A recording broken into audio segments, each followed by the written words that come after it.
এখন আমাদের বিভিন্ন ধর্মের ভাইয়েরা আসছেন আমাদের সাথে ওপেন মঞ্চে, পাবলিক মিটিংয়ে, তারা নিজের থেকেই বলছেন ৫৪ বছর জামাত ইসলামের কোনো নেতাকর্মী আমাদের ১ ইঞ্চি জমি চলে বলে কৌশলে আমাদের কাছ থেকে কেড়ে নেয় নাই।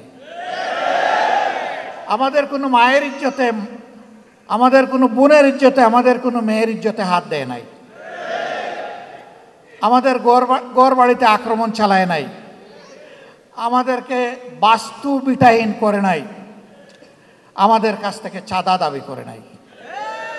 আমরা শিখাইয়া দেই না রে ভাই, তাদেরকে বলি যে আপনি আপনার মনের মতো করে যা ইচ্ছা তাই বলতে পারেন, আপনি বলতে থাকেন। হ্যাঁ, তারা সেখানে এসে তাদের উপর নির্যাতনের কিছু কথা বলে কিছু দুঃখের কাহিনী শোনায়। আমরা তখন লজ্জিত হই যে আমরা না করি, কেউ না কেউ তো তাদের উপরে এই জুলুমগুলা করে। অথচ আমরা পাশাপাশি প্রতিবেশী, যুগ যুগ ধরে এক জায়গায় বসবাস করে আসছি। লেখাপড়া করতে গেলে একই বেঞ্চে বসে একই ডেস্কে বই রেখে আমরা লেখাপড়া করেছি। আজকে আমাদের এই সহযাত্রীদের সাথে আচরণ কেন?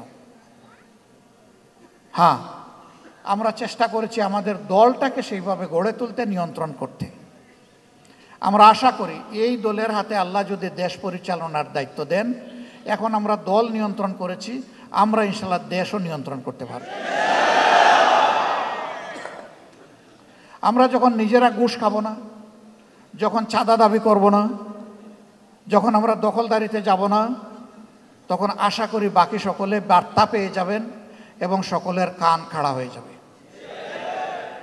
এরপরে আমাদের সংগঠন হোক অথবা যে কোনো নাগরিক হোক, যদি এর কোনো ব্যত্যয় ঘটে, তার জন্য সত্যিকারের প্রয়োগ করার মতো আইন থাকবে ইনশাআল্লাহ। এখন আইন আছে, তার প্রয়োগ নাই। যে আইনটা আছে এইটারও যদি প্রয়োগ থাকতো, সমাজের দুর্নীতি, সমাজের দুর্বৃত্তপনা 10 ভাগের 1 ভাগে নেমে আসত। এটারও তো প্রয়োগ নাই। তা আবার প্রয়োগ আছে উল্টা প্রয়োগ। আপনি মারা গেছেন, আপনার ছেলে হবে আপনার হত্যা মামলার আসামি। মেরেছে সরকারের দুষ্ট বাহিনী অথবা গুন্ডারা, আপনার ছেলেকে করবে খুনের মামলার আসামি। 15.5 বছর এগুলো হয় নাই? আমাদের লোক হত্যা করে আমাদেরকে এই মামলার আসামি বানিয়েছে। সম্মানিত ভাইয়েরা, এই দুনিয়ায় 100% ন্যায় বিচার নিশ্চিত করা অসম্ভব। একটা মানুষ তার চেষ্টায় কিংবা নির্দেশে 100 মানুষ খুন করা হয়েছে, আপনি তাকে ফাঁসি কয়বার দেবেন? আপনি এখানে আর ফাঁসি বাড়াইতে পারবেন? একবারে বেশি পারবেন না। কিন্তু আল্লাহ তাআলার কাছে জাহান্নামের শাস্তির বিভিন্ন স্তর আছে।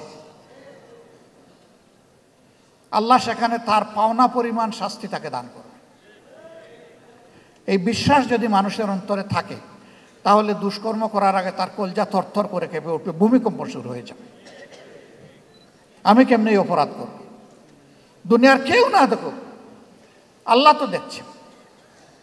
এই ভয়টাই জাতির মধ্যে জাগাতে চাই আমরা।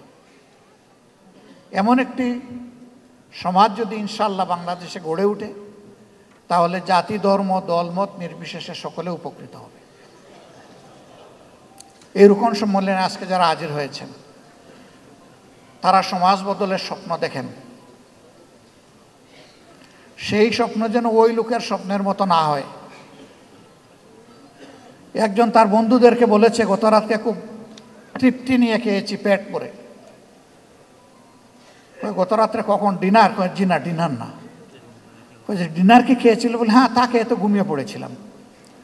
তো ঘুমিয়ে পড়েছিলে, ঘুম ভেঙে তুমি কি সাহারি করেছো? কয় তাও না। তাইলে কি খেলে? কয় যে আম খেলাম, জাম খেলাম, লিচু খেলাম, তারপরে আপনার কমলা খেলাম, ড্রাগন খেলাম, পেয়ারা খেলাম, আঙ্গুর খেলাম, খেজুর খেলাম, তিন খেলাম, সব খাইছি। ওই রে ভাই, এক সিজনে এত ফল তুমি কোথায় পেলে? আমরা তো বাজারে এগুলা পাই না। কই ভাই, না ভাই, আমি তো স্বপ্নে খেয়েছি। আচ্ছা, স্বপ্নে যে তুমি খেলে, তো আমটা কোন কোয়ালিটির ছিল? কই না, এগুলা দেশে কিছু ভালো ছিল, কিছু পোকাও ছিল, কিছু মিষ্টিও ছিল, আবার কিছু টকও ছিল। কয় থামো, আর বলতে হবে না তোমাকে। ব্যাকল, তুমি যখন বিনা পয়সায় খাইলে, তাইলে ভালোগুলো বাছাই করে খাইলে না কেন? ওই স্বপ্ন আমরা দেখি না। আমরা সমাজ বদলের বাস্তব স্বপ্ন দেখি এবং আমরা কোথায় ছিড়া ভিজাতে চাই না। আমরা চাই দুধ অথবা পানি দিয়ে ছিড়া ভিজবে, আর প্রয়োজনে আমাদের রক্ত দিয়ে ছিড়া ভিজবে। সেই রক্ত যদি আল্লাহ মানবতার জন্য, মানবতার মুক্তির জন্য আল্লাহ কবুল করেন, আল্লাহর দরবারে লাখো শুকরিয়া। যুগে যুগে যারা মানবতার মুক্তির লড়াই করেছেন তারা তার প্রমাণ রেখে গিয়েছে।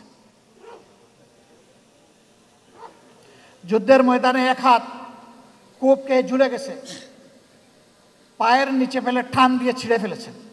এই হাত আমার এখন বুঝে, এই হাতের আমার দরকার নেই। অবশিষ্ট হাত দিয়ে লড়াই চালিয়ে গেছেন। ওই হাতও যখন ঝুলে গেছে এইটাও ফেলে দিছেন। সেনাপতি পা দুইটা চাপ দিয়ে ধরেছেন, কমান্ডের ফ্ল্যাগ, ওটাও যখন চলে গেছে আর পা দিয়ে ধরার সুযোগ নেই, দাঁত দিয়ে কামড় দিয়ে ধরেছেন।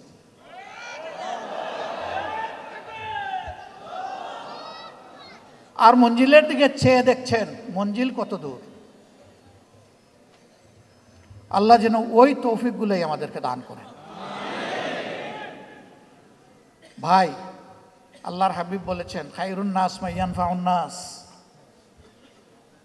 ভাই বোনেরা, সেই মানুষটাই উত্তম যে মানুষের কল্যাণ নিয়ে ব্যস্ত থাকে, চিন্তিত থাকে, পেরেশান থাকে, আর মানুষের অসুবিধা দূর করতে চায়, লেগে থাকে। আমাদের সমস্ত রাজনীতি হবে মানুষের জন্য, মানবতার জন্য। এই কাজে গেলে যে যার সমালোচনা যেভাবে করে করতে থাকুক, আমার কিচ্ছু আসে যায়। আমরা চলতেই থাকবো ইনশাআল্লাহ। কেউ আমাদের চলার গতি থামাতে পারবে না বিইজনিল্লাহ। আমাদের কোনো চিন্তা নাই, আল্লাহ আমাদেরকে নিশ্চিন্ত নির্বাহ করে দিয়েছেন। ওয়ালা তাহিনু ওয়ালা তাহজানু ওয়া আনতুমুল আ'লাউনা ইন কুনতুম মুমিনিন। তোমরা ভীত সন্ত্রস্ত হইও না, চিন্তিত হইও না, বিজয় তোমাদেরই হবে যদি তোমরা মুমিন হও। এ আল্লাহ, আয় রাব্বুল ইজ্জত, আয় আসমান জমিনের মালিক, ওইটুকু ইমান তুমি আমাদেরকে দান করো। ওই ইমানটাই তোমার কাছে আমরা ভিক্ষা চাই, যে ইমান এবং ইমানদারের উপর তুমি সন্তুষ্ট হবে মৌলা, আর যাদের হাত ধরে মজলুম মানুষগুলার মুক্তি আসবে। জামাত ইসলামী ইনশাআল্লাহ ইসলামী এবং দেশপ্রেমিক শক্তি, সবাইকে সাথে নিয়ে সমাজ বদলের আশা অন্তরে রাখে। এ পথে যত চ্যালেঞ্জ বাধা আল্লাহ যেন সবগুলা দূর করে দেন। মানুষের প্রত্যাশার এই ঠিকানাকে আল্লাহ যেন মজবুত করে দেন, এবং আল্লাহ রাব্বুল আলামিন মানবতার বিজয় যেন দান করেন, কোনো ব্যক্তি, দল এবং গোষ্ঠীর নয়। এই বিজয় যেন হয় মানবতার বিজয়। মহান রব্বে কারিমের দরবারে সেই তৌফিক কামনা করে আপনাদের সকলকে আন্তরিক শুকরিয়া জানিয়ে আমি বিদায় নিচ্ছি। আসসালামু আলাইকুম ওয়া রাহমাতুল্লাহ। আল্লাহ হাফিজ। বাংলাদেশ জিন্দাবাদ। বাংলাদেশ জামাত ইসলামী জিন্দাবাদ।